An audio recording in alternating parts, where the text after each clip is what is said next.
the Gold Coast Regiment, and the independence struggle. Hello, folks. Welcome to Core Clarity TV. Once again, it's yours truly, Richard Lamptey, bringing you these continuation series of the fascinating history of the Ghana Armed Forces. Today, we'll explore the aftermath of World War II and its impact on the Gold Coast, now modern-day Ghana.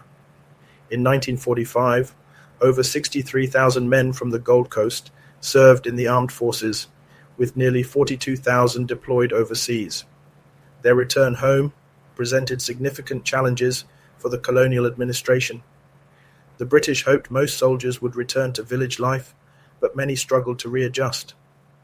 The war experience also changed their social and political outlook, shattering myths of imperial power. On February 28, 1948, a peaceful march by ex-servicemen took a tragic turn when a British officer fired into the crowd, killing 3 protesters. This incident sparked widespread unrest and became a catalyst for the independence movement. To delve deeper into this pivotal moment in Ghana's armed forces history, I'll be sharing more details as both anchor and reporter.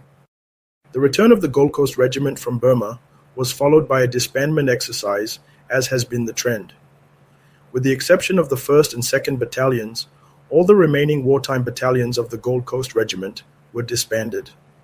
Also retained in Accra were the HQ, West Africa Command, and the wartime Royal West African Frontier Force Training School at Teshi. The general demobilization after the war, though prudent by colonial policy, had in its wake major consequences.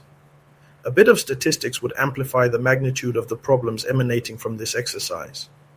In 1945, there were 63,038 men from the Gold Coast in the armed services, of whom total of 41,888 had served variously overseas at the East Africa, Middle East, and Burma fronts at one point or the other.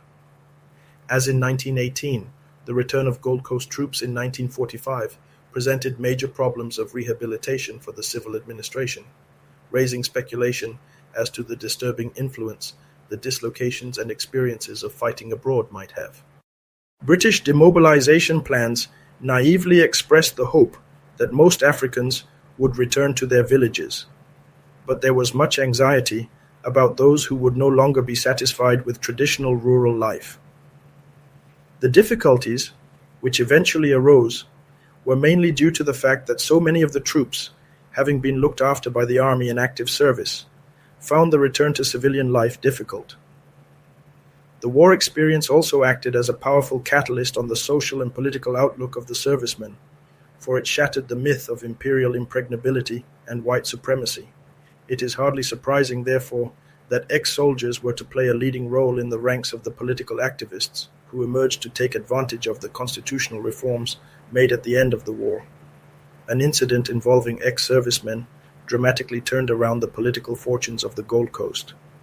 As stated earlier, on 28 February 1948, a group of ex-servicemen decided to embark on a peaceful march to deliver a petition to the governor of the Gold Coast at the Christiansburg Castle.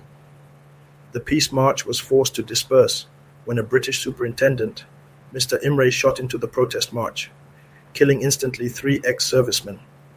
Rioting, looting, and arson broke out in Accra, spreading to Kumasi, Nsawam, Akuse, and other towns. The shooting of ex-servicemen in 1948 marked a turning point. Riots spread from Accra to other towns, igniting a wave of agitation for constitutional changes and self-government. This event accelerated the decline of British colonial rule, ultimately leading to Ghana's independence on March 6, 1957. The ex-servicemen's role in this political transformation cannot be overstated.